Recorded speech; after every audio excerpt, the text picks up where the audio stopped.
Hi, good day M6032. Please introduce yourself. Good day, Ma'am and Sir.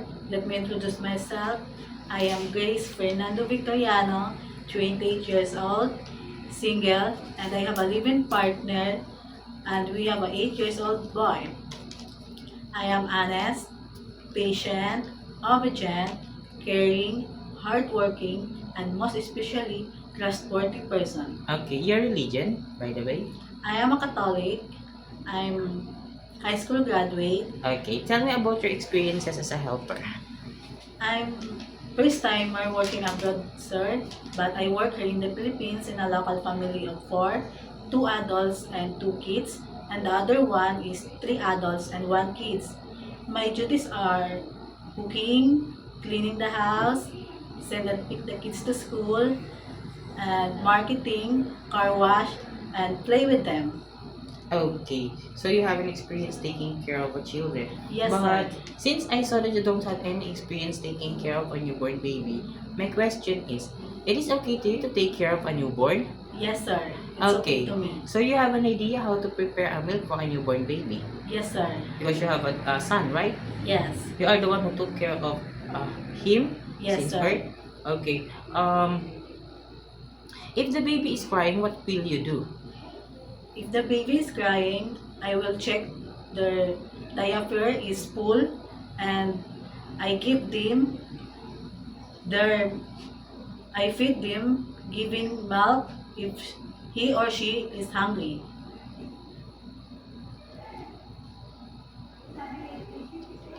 And I will check their diaper is full or Okay. wet. If the baby doesn't stop to cry after you feed it and also check the diaper, everything that you have done to make it stop to cry doesn't work, what will you do? I will inform my employer, sir, if maybe he's not feeling well, to and tell me what I'm doing.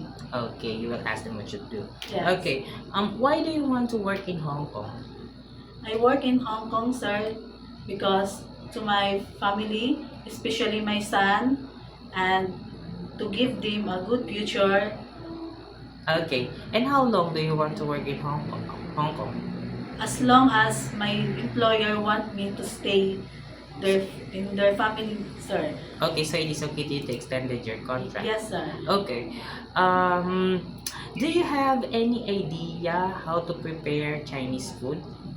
No, sir. I'm But it is okay to you to learn. yes, sir. I'm willing to learn. Okay, and how will you learn to cook? I'm watch YouTube and reading books. Okay, and also, if you've got an employer in Hong Kong, you could also ask them if they could teach you how to prepare, right? Okay, if your employer prepared some food that you are not familiar, it is okay to you to eat the food that they provide. Yes, sir. It is okay to you to cut your hair into short. Yes, sir. It is okay to you to share room with kids. Yes, sir. How about sharing jobs with other helper? Yes, sir.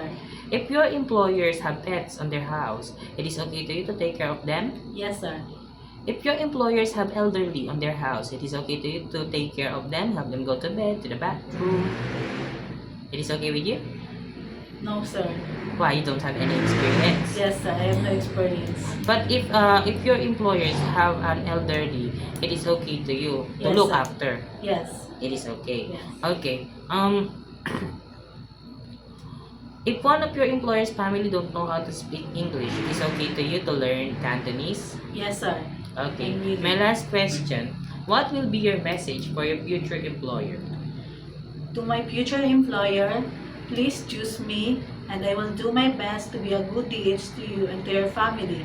And I will follow your rules and regulation and I will do my household works and I will treat your family and child as my own family. Thank you so much and God bless. Okay, thank you very much, Miss Grace. Thank you, sir. Okay.